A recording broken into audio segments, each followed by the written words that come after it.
نامور خواتین: شفا بنت عبداللہ، عمر فاروق کی کابینہ کی رکن۔ ایک صحابی کی زندگی کے چشم کشا گوش ہے۔ اس سے اسلام کی معاشرت میں خواتین کے اس کردار کا علم ہوتا ہے جس سے عام طور پر ہم کوئی واقفیت نہیں رکھتے۔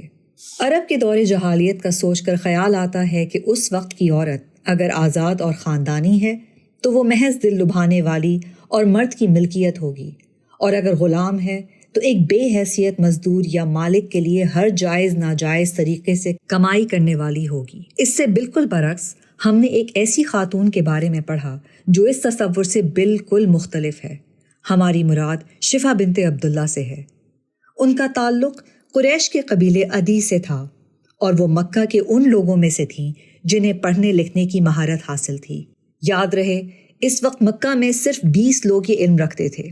حضرت عمر فاروق بھی اسی قبیلے سے تعلق رکھتے تھے، دونوں میں رشتہ داری بھی تھی۔ ان کا اصل نام لیلا تھا۔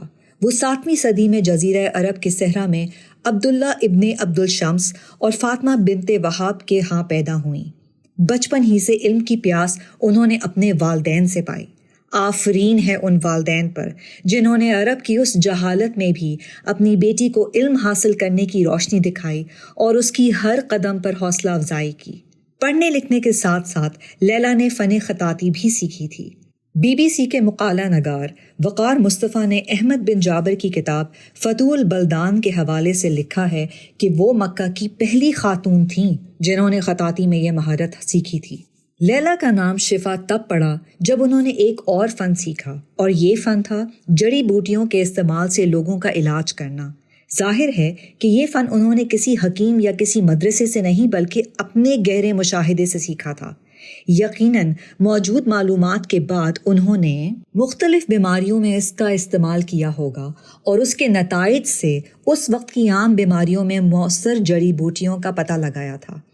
پھر یہی نہیں، انہوں نے ان جڑی بوٹیوں کی دستیابی کا بھی بندوبست کیا تھا۔ اپنے مضبوط مشاہدے کی بدولت اللہ نے ان کے ہاتھ میں بے انتہا شفا عطا کی تھی۔ اسی وجہ سے وہ شفا یعنی ہیلر کے نام سے جانی جاتی تھیں، اور ان کا یہ لقب اس قدر مشہور ہوا کہ اصل نام اس کے پیچھے چھپ گیا۔ قبول اسلام: اللہ تعالیٰ نے انہیں علم کی دنیا کے ساتھ ساتھ اہل ایمان کی فہرست میں بھی شامل ہونے کی توفیق دی۔ انہوں نے ایسے وقت میں اسلام قبول کیا جب مکہ میں ایمان لانے والوں پر سخت ظلم و ستم کیا جا رہا تھا۔ انہوں نے اپنے خاوند حضرت ابو حسمہ بن حذیفہ ادوی کے ساتھ بہت ابتدائی دنوں ہی میں اسلام قبول کر لیا تھا۔ ایمان لانے کے بعد یا اسی وقت انہوں نے حضور صلی اللہ علیہ وسلم سے پوچھا تھا کہ کیا وہ جڑی بوٹیوں کے ساتھ علاج کرنے کا مشغلہ جاری رکھیں۔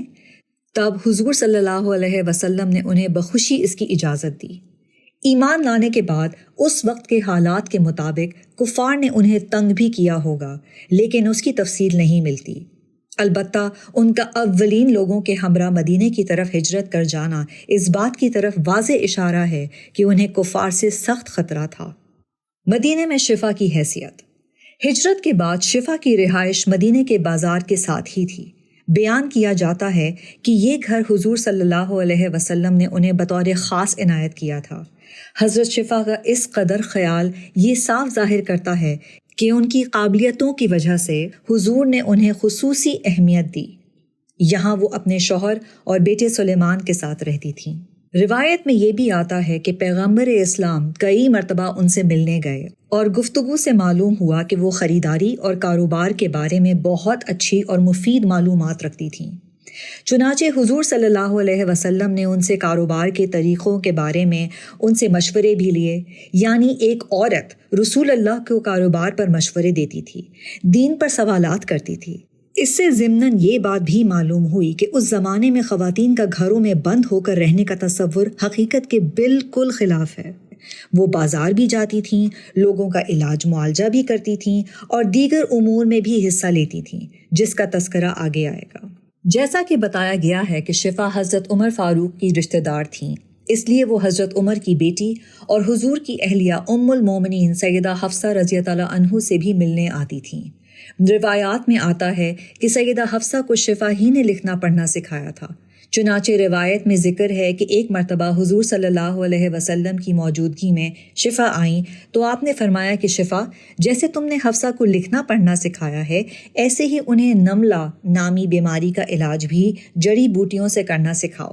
نملہ ایک جلدی بیماری ہے۔ اس میں جسم پر ایک پھوڑا بنتا ہے جس کی وجہ سے جسم پر چونٹیاں چلتی محسوس ہوتی ہیں۔ عربی میں نملہ چونٹی کو کہتے ہیں، اسی وجہ سے بیماری کا نام نملہ ہے۔ خلیفہ دوم حضرت عمر فاروق کا دور۔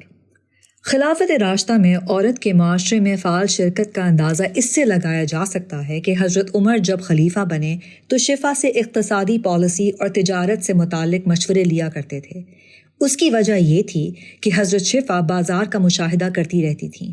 فتوحات کے بعد مدینہ ایک بڑی ریاست کا دارالحکومت بن چکا تھا۔ شہر اور اس کا معاشرہ جیسے جیسے ترقی کرتا گیا، اس بات کی ضرورت پیش آئی کہ بازار میں خرید و فروخت ایمانداری اور دوسری اسلامی اقدار کے مطابق ہو۔ چنانچہ ان کی نظر انتخاب شفا پر پڑی اور انہوں نے شفا کو مدینے کے بازار کے انتظام یعنی قضاء السوق اور احتساب یعنی قضاء الحسبہ کی ذمہ داری سونپی۔ بیان کیا جاتا ہے وہ اوزان کے ٹھیک ہونے سے لے کر قیمتوں میں توازن رکھنے کا خیال رکھتیں۔ وقار مصطفیٰ اپنی تحقیق میں لکھتے ہیں کہ تاجروں کو یہ ہدایت کی گئی تھی کہ اگر انہیں کسی خاص لین دین کی قانونی حیثیت میں کوئی شبہ ہو تو وہ شفا سے پوچھ لیں۔ بے شک اس وقت کی اسلامی حکومت ایک قبائلی حکومت تھی اور باقاعدہ محکموں کا کوئی تصور نہ تھا، لیکن اس کی سادہ سی ابتدا ضرور ہو گئی تھی اور اس کا باقاعدہ آغاز حضرت عمر ہی کے دور سے ہوا تھا۔ چنانچہ ہم کہہ سکتے ہیں کہ اس ابتدائی دور میں حضرت شفا کا مقام خلیفہ دوم کی حکومت کی کابینہ کی معزز رکن اور مشیر کا تھا۔ جمال بدوی نے اپنی کتاب پیغمبر کے دور میں خواتین کا کردار میں تسلیم کیا ہے کہ شفا شریعت کے ان قوانین کا علم رکھتی تھیں جن کا تعلق خرید و فروخت اور تجارت سے تھا، اور انہیں بازار کی باضابطہ نگران اور محتسب مقرر کیا گیا تھا۔ وہ اس بات کو یقینی بناتی کہ سامان کی مناسب قیمت وصول کی جائے اور ناجائز منافع خوری نہ کی جائے۔ ماہر قانون ایوان رڈلی نے اپنے مضمون اقتصادی سرگرمیوں میں مسلم خواتین کی شرکت ایک نقطہ نظر میں لکھا ہے کہ شفا ایک قانونی ماہر اور جج کے طور پر بھی جانی جاتی اور تنازعات کو حل کرتی تھیں۔ یاد رہے کہ روایات سے یہی باور ہوتا ہے کہ ابتدائی دور پر یہ تنازعات خرید و فروخت اور لین دین ہی سے متعلق ہوتے تھے۔ حضرت عمر کا شفا کو اپنی ذمہ داری پر برقرار رکھنا یہ گواہی دیتا ہے کہ ان کا تقرر انتہائی کامیاب رہا۔ ابن عبد البر نے اپنی کتاب الاستیاب کی جلد 2 میں لکھا کہ حضرت عمر نے مکہ میں بھی ایک خاتون سمرہ بنت نہیک کو قیمتوں کی نگرانی اور جملہ معاملات کی دیکھ بھال کے لیے مقرر کیا تھا، اور انہیں قانون کی خلاف ورزی کرنے والوں کو موقع ہی پر سزا دینے کا اختیار تھا، اور وہ کوڑے مار کر یہ سزا دیتی تھیں۔ ایسا اس لیے تھا کیونکہ پولیس اور تعزیز کا کوئی باقاعدہ محکمہ وجود میں نہیں آیا تھا۔ کچھ عرصے کے بعد حضرت شفا کی اقتصادی معاملات میں مہارت کو دیکھتے ہوئے لوگ دیگر جھگڑوں کے فیصلوں کے لیے بھی ان کے پاس آنے لگے اور بطور منصف ان کے فیصلوں کو قبول کیا جاتا۔ وقار مصطفیٰ کے مطابق ابن اسحاق، جو مسلمانوں کی تاریخ کے پہلے باقاعدہ مصنف ہیں، کے حوالے سے لکھا ہے کہ زندگی کے ہر شعبے سے لوگ اسلامی قانون سے متعلق امور میں رہنمائی اور مشورے کے لیے شفا بنت عبداللہ کے پاس آتے تھے۔ نکولس ایس ہاپکنز اور سعد الدین ابراہیم کی ادارت میں چھپنے والی کتاب اسلام میں خواتین، تاریخی اور عصری تحقیق کے مظاہر میں بھی یہ شہادت ملتی ہے کہ شفا قانونی ماہر کے طور پر کام کرتی تھیں۔ انہوں نے بازار میں تنازعات میں ثالث کے طور پر کام کیا اور منصفانہ تجارتی طریقوں کو یقینی بنایا۔ دیگر خدمات شفا کیونکہ بہت ابتدائی دور میں اسلام لا چکی تھیں، پھر ان کی زندگی گھر کے ساتھ ساتھ گھر سے باہر بھی گزری تھی، اس لیے اسلامی علوم کا گہرا شعور رکھتی تھیں۔ لوگ ان پر اعتبار کرتے کہ وہ انہیں اپنی دانش مندی اور بصیرت سے درست رہنمائی فراہم کرتی ہیں۔ یہ بات پورے یقین کے ساتھ کہی جا سکتی ہے کہ وہ اپنے وقت کی سب سے زیادہ تعلیم یافتہ خواتین میں سے ایک تھیں۔ شفا کا ایک اور دوسرا اعزاز یہ ہے کہ ان سے 12 احادیث بھی روایت ہوئی ہیں۔